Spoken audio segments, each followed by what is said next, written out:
This podcast has been made possible by Workday. Hi, this is Anisha Sood, CFO and Chief Strategy Officer of First Choice Health, and you are listening to the CFO Thought Leader Podcast. This is episode 858.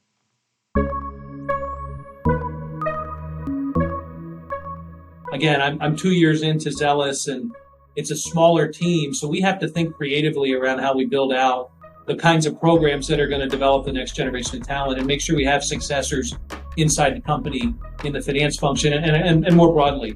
So that's kind of number one. Number two, we're doing more M&A.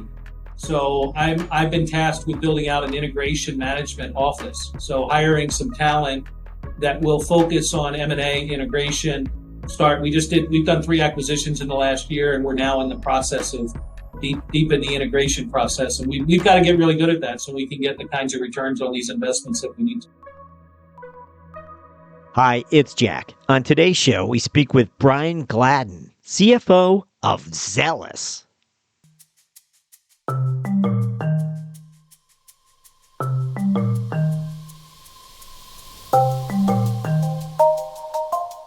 Back in 2006, if you had told Brian Gladden he'd shortly be working for a Saudi crown prince, the 14-year GE veteran may have replied, "When pigs fly."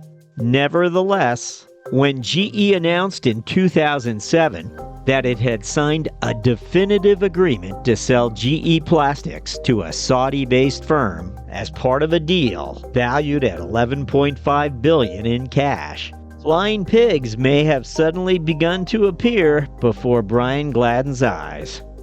That story and more on today's episode. We begin after this.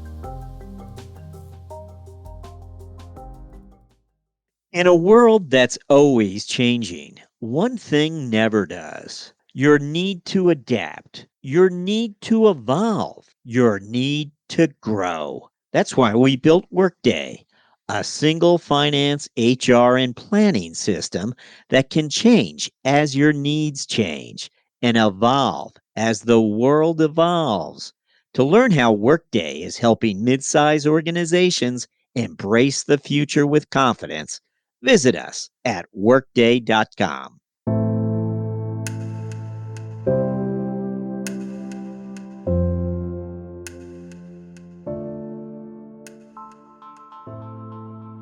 Hello, we're speaking with Brian Gladden, CFO of Zelis. Brian, welcome. Nice to be here, Jack. So, Brian, we always begin by asking our guests to look back for us, and I want to just tip your hand a little bit here for our listening audience. Brian had spent, I believe, about 15 years at GE in a number of different roles, including president and CEO of GE Plastics. So he really did rise through the ranks there. We look forward to touching on that with you, Brian. And, of course, he had a tour of duty as the CFO of Dell, and where he partnered up with one of the captains of the computing industry. So just an interesting career, one chapter after the other. Went to Bain Capital, of course, and then he steps into the CFO office at Zelis.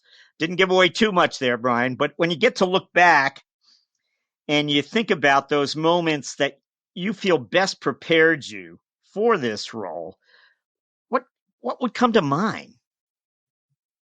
Yeah, Jack, I would say maybe a couple of milestones in my career that, I would just say instrumental in preparing me for this set of experiences.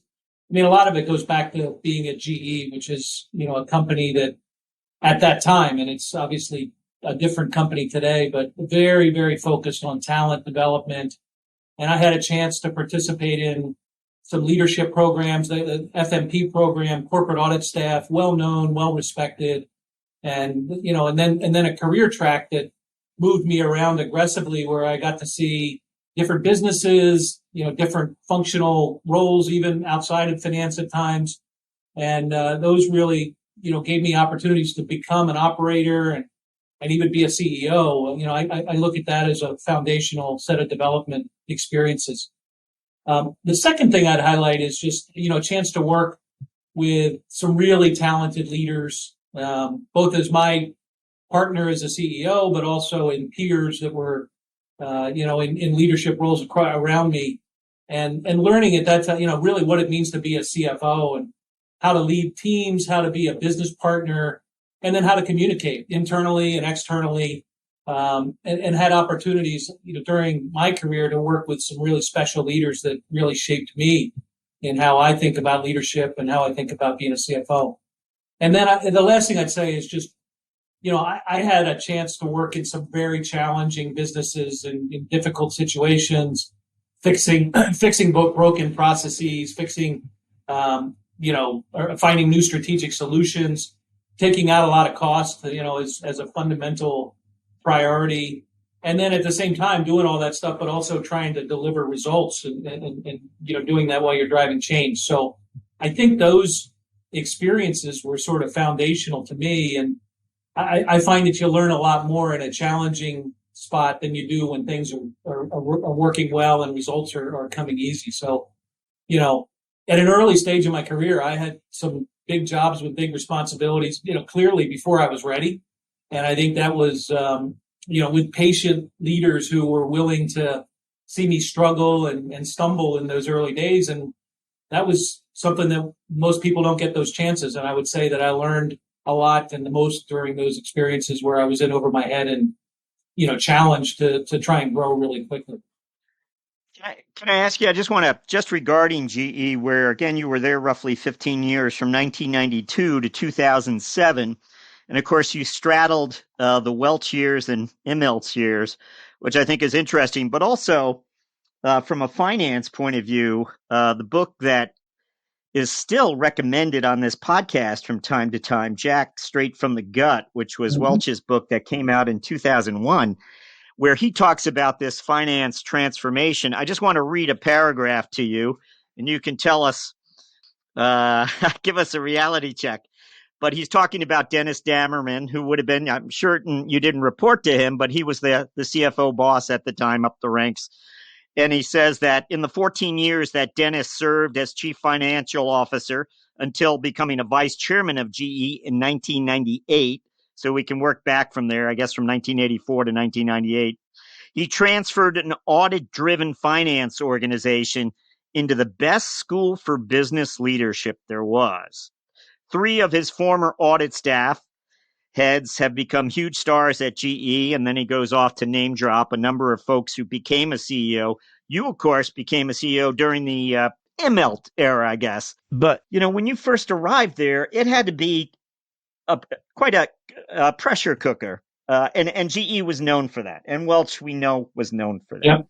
But is there anything, as you look back and you think about all of what you experienced during that first chapter in the 90s, anything in terms of, was it a mentor or someone who said, hey, chin up, it might not get easier, but you're learning, aren't you? Or, what was the mindset?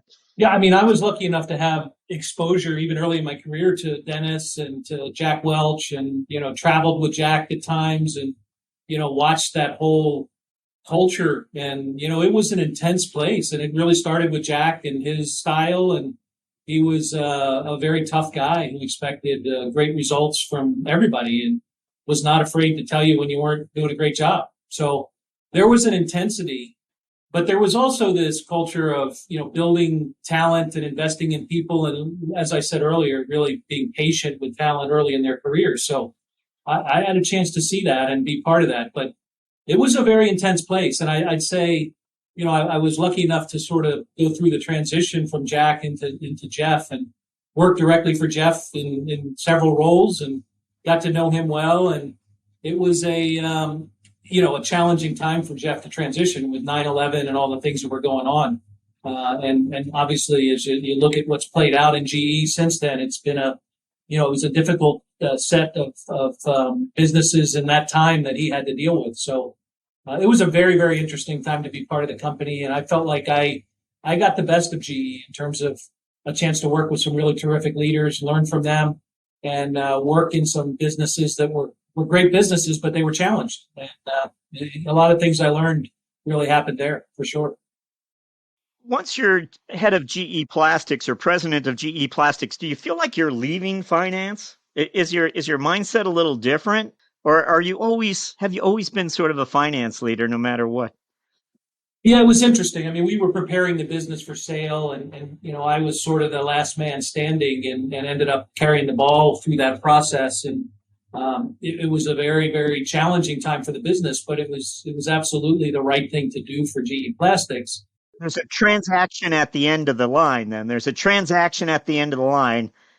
Given your background, one would imagine you're the leader to take it there. I was kind of holding the leadership role as we put it up for sale and sat through all those processes. We ended up selling it to a Saudi Arabian company, which was a good owner for that business, given they had an existing plastics capability. But I got stuck and had to stay for a year. I didn't really want to stay with the transaction, but I worked for a Saudi Arabian crown prince for a year and helped lead that business through the integration.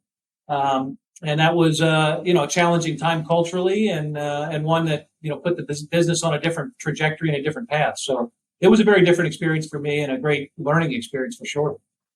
When you return to the States, you head to Texas. Is that right? Did you live down in Austin or?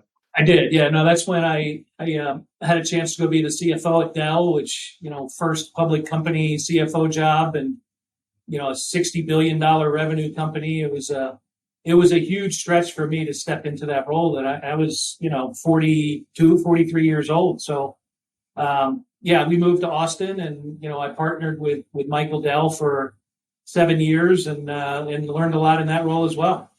Any thoughts on CEO, CFO chemistry or partnership? Michael Dell is known to be something of an introvert, and Fortune used to write articles about Michael's shy. Michael doesn't like to necessarily say more than he has to. As the CFO complement to that, any thoughts or? Yeah, look, every relationship's different, Jack. I would say Michael had things that he loved to do. He was fantastic with the clients and customers. He was great in terms of a strategic visionary, understanding where technology's going. He was great at motivating the team and firing up the troops. And then you find ways to fill in and partner with the leader based on their strengths. So I spent a lot of time on operating things, working with the team, helping us transform through M&A. We did a lot of M&A during that period of time. And then we, at the end of my tenure there, we took the company through an LBO and took it private, which was an incredible process and a very, very challenging effort to get it to the finish line. So it was a historic chapter for Dell for sure. When you decide to move on, I think it's interesting. Zelis, of course, is in the healthcare sector, something that you have roots in, and it's a technology company. I mean, did you have a checklist of what you wanted to do next, or it seems like this one was well aligned for you? Yeah, I mean, I left Dell. I did a CFO job with a company called Mondelez, a big consumer products company with a lot of activist activity around the business. And then I spent a couple years at Bain Capital. Being in private equity, I had a chance to see smaller, faster growing, more entrepreneurial kinds of companies. And that's clearly what Zelis was and is. And, I had a chance. Bain Capital is one of the primary sponsors of the Zelis business. So it was a transition that made a lot of sense for me, and a business that was a very good fit for me in terms of what they could do and how I could potentially help them to the next stage of their development. Well, we do likely have a few more career-related questions for you, but that's just a great segue to find out about Zelis. Can you fill us in? Tell us about Zelis. What does this company do today, and what are its offerings? Yeah, Jack. I mean, it's a leading healthcare payments company.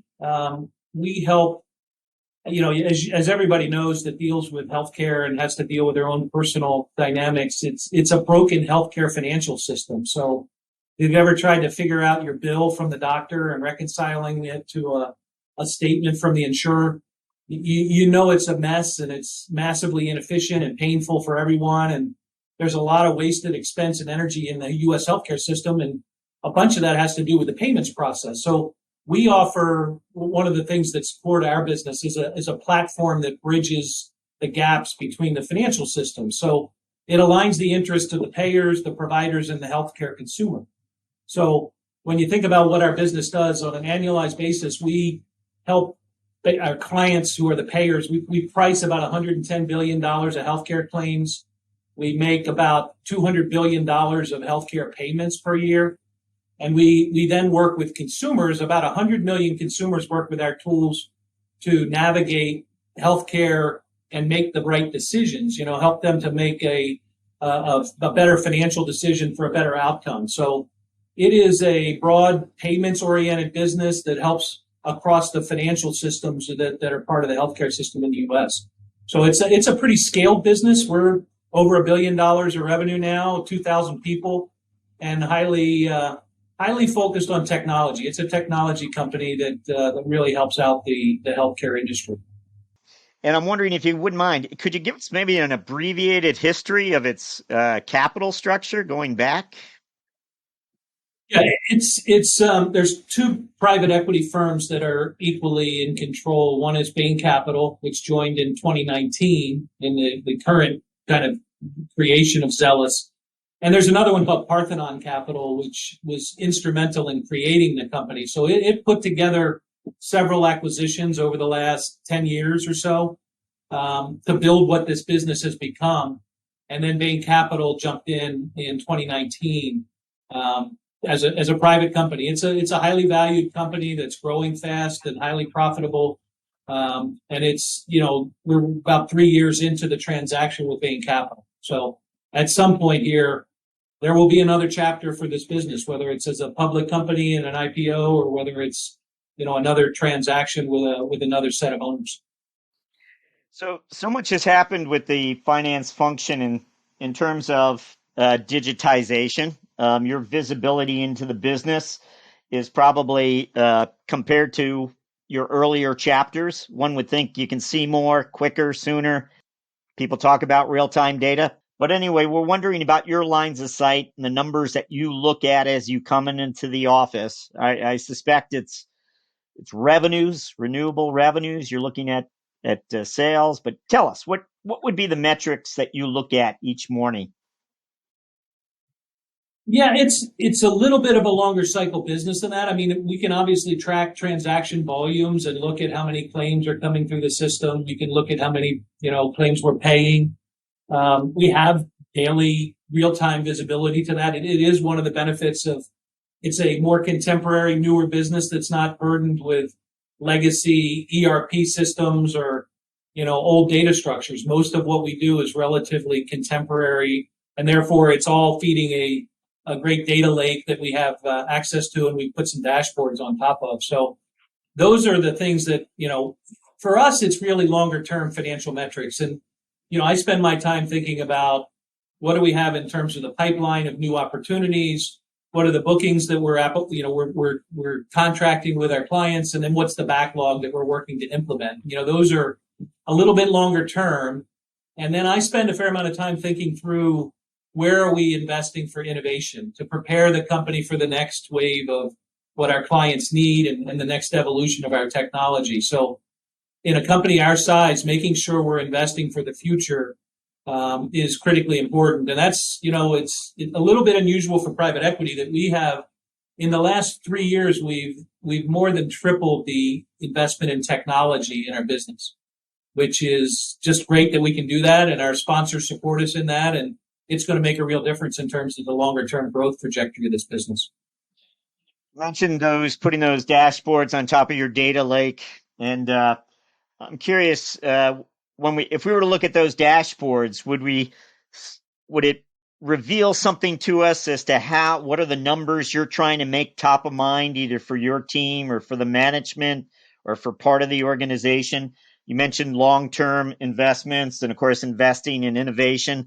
Is there anything on that dashboard where you have a metric or a measure that reveals how you're doing with those activities you mentioned, or maybe some other business dynamic that you're now watching closely? No, I would say, Jack, the best example I could give you is that we're very client relationship oriented. So we have a high net promoter score. We have very high net client retention rates, over 120%. So when we get a relationship with a client, we're able to grow that and make that a larger relationship and cross-sell and upsell and bring them new solutions. We're doing something right now where we're building out client dashboards. So, in order to be in front of clients, we have a regular rhythm where we sit with our clients. We do these client success meetings twice a year. And we're now creating these dashboards that are basically client health dashboards, which will be visible to the client. They can actually see how their data is moving through our systems, what value we're creating for them, and how our solutions are really, financially impacting their businesses. So to your question, I mean, we want our teams to see that data too and understand what impact we're having for clients. When that is moving in a positive direction and we see green on those client dashboards, it's going to result in bigger opportunities with that client, and we can grow with those clients. If we're doing well with them, they're going to have us do more for them. And I think that's a big priority for us, is to get that in front of our clients, but also in front of our teams so they understand that. I wanted to ask you about your FP&A people, whether you think of them as an FP&A organization or there's just this SWAT team that's embedded across the organization. Can you tell us a little bit how that's configured today and how you view that talent group of people? Yeah, I mean, I'd say pretty traditional. We've got an enterprise FP&A team that I spend a lot of time with. They're my right-hand team that, we do all the planning, forecasting, and set the targets for the organization. And then we have a couple business units. We have 3 business units that are the segments of our, Zelis business. Each one has its own, FP&A team that's deep in that business. And they tend to be the ones that are helping the sales team, looking at deals. They tend to be very, very much the partners of the operators in the business. And I think that's what we look for in those roles, is someone who understands the business in depth, can have a point of view and push on the operating team, and really brings the strong analytics that help shape the decision making, whether it's strategic or tactical, at the business unit level. So they're the heart and soul of the key decision making that goes on in our businesses. The customer dashboard that you just were speaking about, what did finance have a hand in that, in the development of that, or was that something the customer success group took and just looked for input from others on occasion? Could you tell us how something like that, the role finance has in something like that? Yeah, we've been involved. I wouldn't say that we've driven it. It really started with our account teams that are engaged with our clients on a daily basis. We've had clients asking for some of this information. We can put it together, and the finance teams are involved in preparing for these key meetings with our clients. But I would say that it's been a very cross-functional effort to pull those together, including the financial data. But there's also lots of other data that makes up those dashboards for the clients. So it's a cross-functional effort. I like to ask another FP&A question. I always ask it this way. There's a group of your top FP&A folks, and they've grabbed a conference room down the hall from you, and you swing open the door. The 3 or 4 of them are also thinking the same thing. Oh, gosh, Brian's going to ask us for this or about this. What are they asking? What do they think you're going to be asking them about? Yeah, it's really this transformation we're trying to drive where, we made a big investment 18 months ago to implement a new ERP system. So we put on Workday. We put in Workday across the enterprise, which I think is one of your sponsors. And that was a big investment for us. It allowed us to really have one source of truth. It became a platform for us to integrate new acquisitions and all that. And I'm trying to push us to become much more powerful in our use of the tool. And, with that, having real-time dashboards attached on top of Workday, stop doing Excel. Let's use the dashboards. I've tried to get our teams to say, look, when we have internal operating reviews, I don't ever want to see PowerPoint charts. I just want to go to a dashboard and click on that and be able to use that as a basis for how we're going to run the business. And I've been in, when I was at Mondelez, we spent a lot of time building that out, and it changed the way we ran the company. We're still in the, we got to figure out how to best leverage Workday mode right now. We're not quite there in terms of turning on some of these real-time dashboards that allow us to run the business. And that's the phase we're in right now. And there's an impatient part of me that continues to drive for that and keep pushing the team to make the jump and turn those things on and get them running. something when you look at the finance function in terms of the reporting system you're talking about? Is that something your controller has been involved in, or did you make a point person in finance who's going to work closely with the IT folks to make sure it unfolds the way everyone hopes? Or how does that work? Honestly, Jack, it's the FP&A team that's in the middle of that. So, I have a very senior, experienced FP&A leader.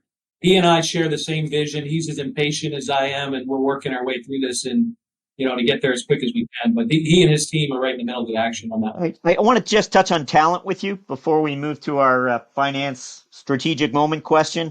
I'd like to ask you just about it, your talent mindset in this sort of crazy environment that we're in. I say crazy. We're coming out of this great resignation period. The economy's sending mixed signals for sure. Your mind, from the days you were at Dell to the days you were at GE, whether it's evolved for you in some way, and when it comes to talent, and that might be compensation, that might be the role of culture. All along the way, you've seen key people leave for different reasons, and you've seen key people come into an organization. So you have a few clues as to how to compensate them, how to reward them. And what comes to mind when I say, what is your talent mindset now when it comes to talent? Yeah, I'll answer it two ways, Jack. One is that, for the finance function, my mindset is really consistent with what it's been for a long time. And I learned it at GE, which is investing in talent, identifying your future leaders, and making sure that they get the investment to develop and be ready for the next opportunity. So, that's been a little bit interesting here. This is obviously a smaller team than I'm used to. And finding and isolating those individuals who you think can ultimately be your next generation of leaders, communicating with them, giving them opportunities to take on projects, mentoring them, spending time with them, coaching them, and giving them opportunities to go get some outside training to further their careers, and then moving them around and giving them lots of different opportunities is all part of it. And that's exactly what I went through in GE, and I'm trying to do that as much here at Zelis as well. The broader question around the talent pool that we deal with as the whole company is, I find myself spending a lot more time with our senior HR team and our HR leader. And we've made some decisions this year and then over the last 2 years, really, to invest in, a higher level of merit raises, putting more money in play for compensation. We've expanded participation in our bonus pool. We've improved the quality of our benefits program and addressed some deficiencies we found there. We're creating, a more employee-friendly kind of environment and investing in things like, lunches for our employees to try and get them back into the office. So, I find myself spending a lot of time on very culturally driven dynamics and we've made some really, really great progress. If you look at the attrition rates we saw last year across our company were quite high, over 20%. And we're now seeing attrition rates this year after we've made a lot of these changes and communicated them and helped our teams understand what we're doing.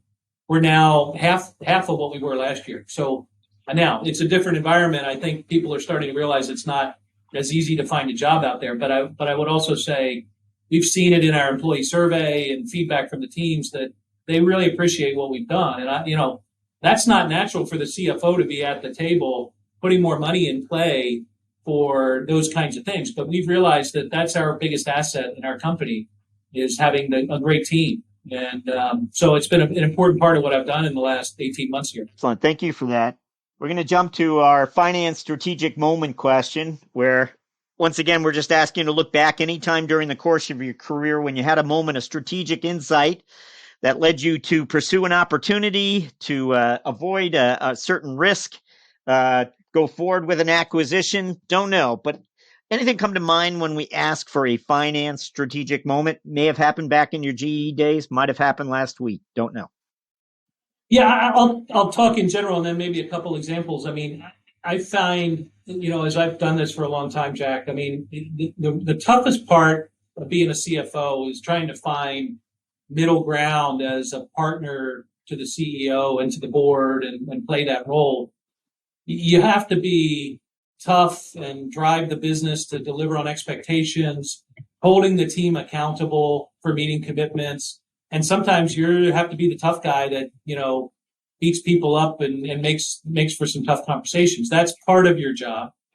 The other part is that you want to be seen as a partner, and you want to have a relationship that's collaborative with your peers and the staff.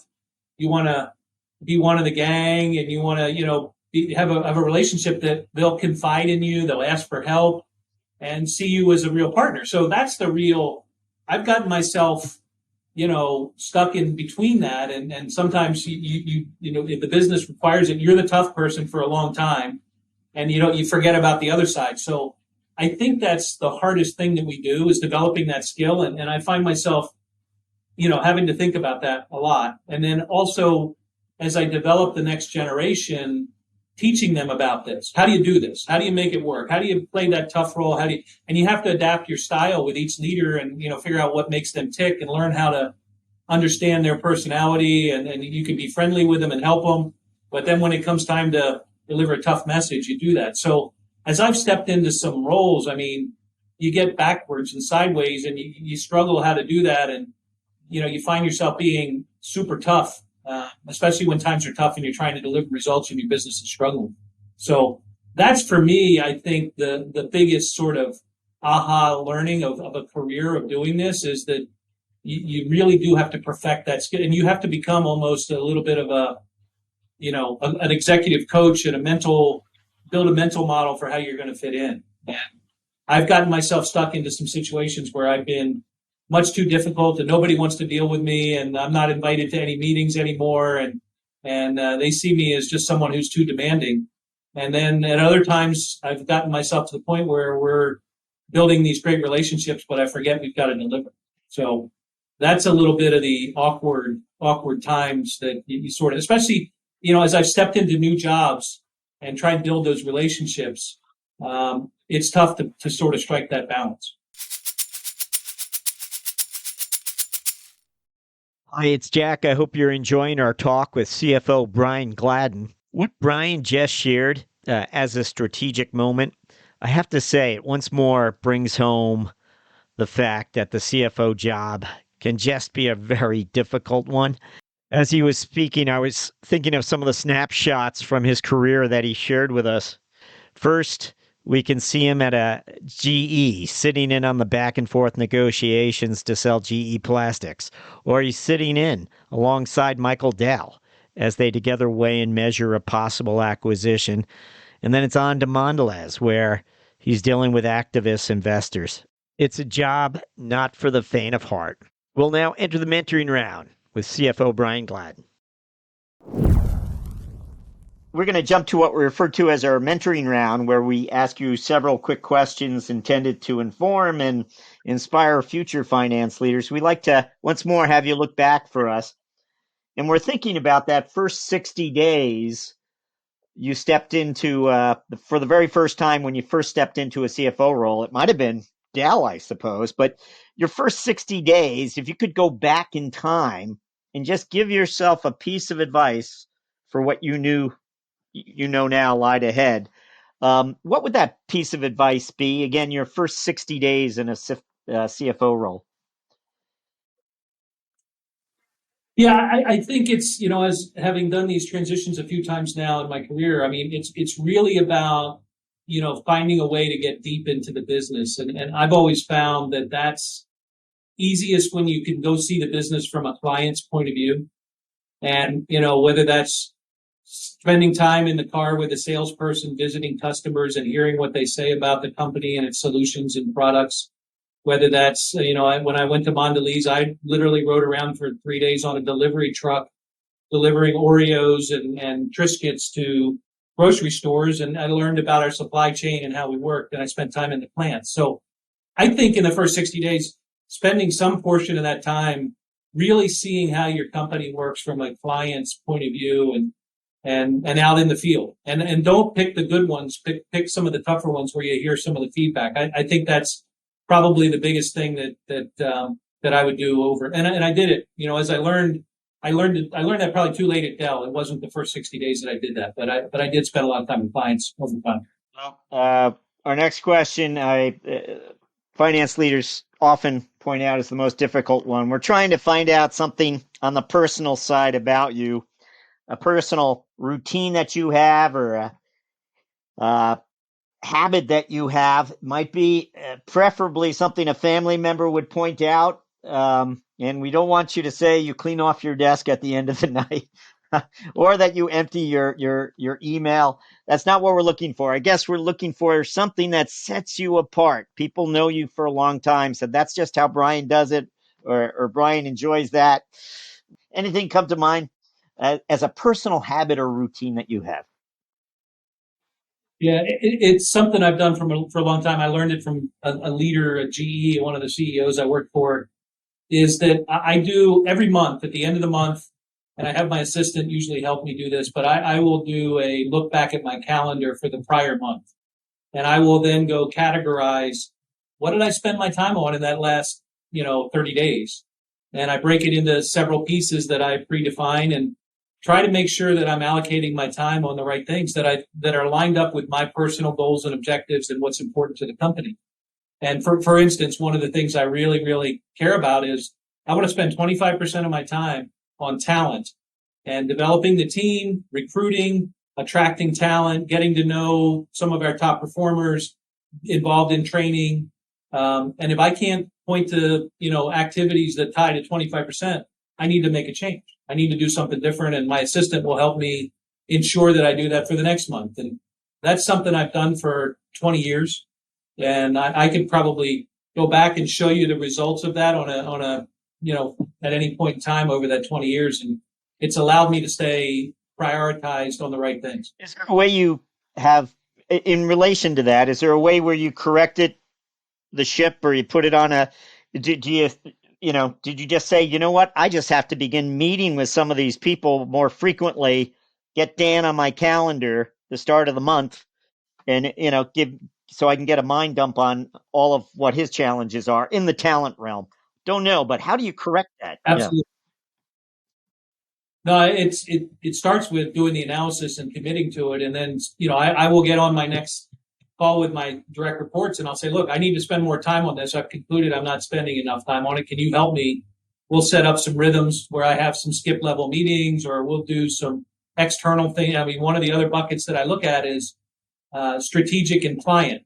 And, I want to spend 15% of my time in the field out with customers, getting that, on a regular basis. And if I'm not doing that, I'll go to the sales team and I'll say, look, I'm available. Let's go make a couple visits. So there's a conscious process to follow up and make sure that I'm doing the things I say I'm going to do. Excellent. Thank you for that. Wondering if you have and I should have mentioned this up front, I don't want to put you on the spot, but we always ask for a book recommendation. And I don't know if anyone comes to mind, but yeah, I read two kinds of books. One is, contemporary technology. I find that as, a way to stay current and contemporary. I mean, I just read a book called The Metaverse, which is written by a guy who used to be at Amazon Studios, which lays out what they think is going to happen with the metaverse, which I've found incredibly fascinating and concerning in some ways. So I read technology books, and then the other thing I like to read is history. And I read a lot of Civil War kind of history books, and I just read a book called The War That Forged a Nation, which is sort of it's the guy that writes it is James McPherson, which is kind of lessons from the Civil War and why it's sort of relevant to today. And it's a pretty thoughtful look. So I try and stay pretty consistent with those kinds of books, and those are two good ones. Excellent. Yeah, two new selections for us. We haven't had them before, so we appreciate them all the more. We finally we're at our last question, and we're going to ask you to look forward for us. And we'd like to know what your priorities are as CFO of Zelis over the next 12 months. What are your priorities as a finance leader?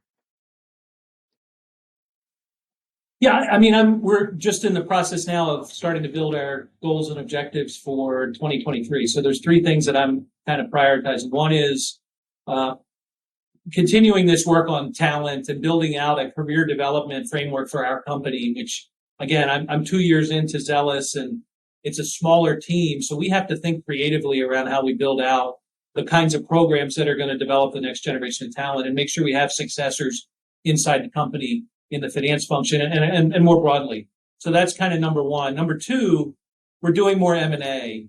So I've been tasked with building out an integration management office. So hiring some talent that will focus on M&A integration. I've just made an offer to someone who's going to start in December who will build out that office, and we'll start. We've done 3 acquisitions in the last year, and we're now in the process of deepen the integration process. And we've got to get really good at that so we can get the kinds of returns on these investments that we need to. And then I'd say the third is something we've been working on, which is to continue to prepare Zelis for whatever our next chapter is. Whether it's an IPO. I mean, as you would know, the IPO markets are not really friendly and open right now. So we're doing our work to prepare for that day. And whether that's, an IPO or whether it's another strategic transaction, we want to make sure that the company is in a position to be ready for that and be successful in that sort of next chapter of the company. So those are 3 things that are core for me as I think about 2023.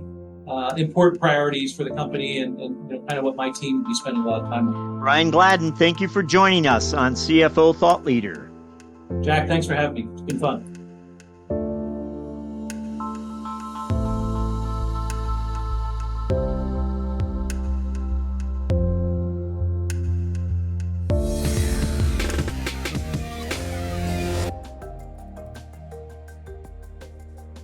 Hello, listeners.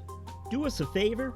Be certain to subscribe to CFO Thought Leader on Apple Podcasts, or if you're an Android user, check us out on Spotify or Google Play. If you like the show, please recommend it to a friend.